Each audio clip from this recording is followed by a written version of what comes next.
Welcome to our channel. Today we how to restore local SEO with Moz Local listing corrections, beginner guide step by step clearly. Start by accessing your Moz Local account. If you don't have one, create a Moz Local account.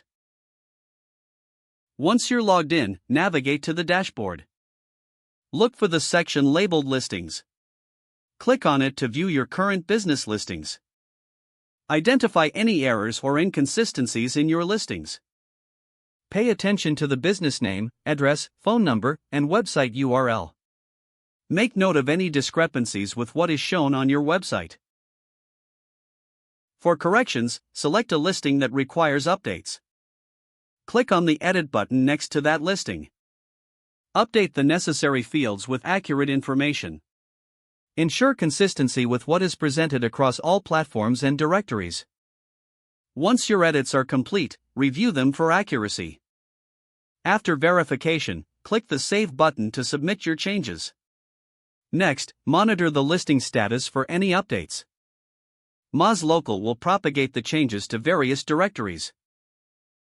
Keep track of your listings over the following weeks. Check for additional errors that may arise in the future.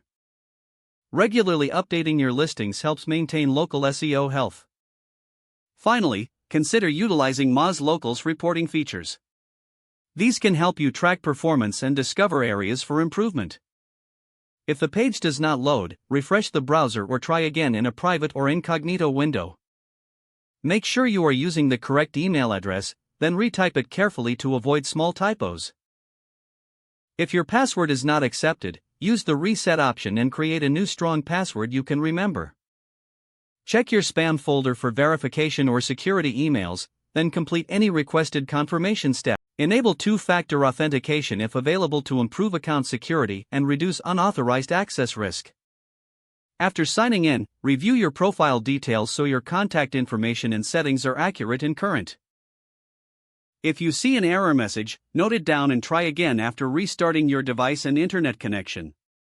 Log out when you finish, especially on shared devices, to keep your account and payment information secure.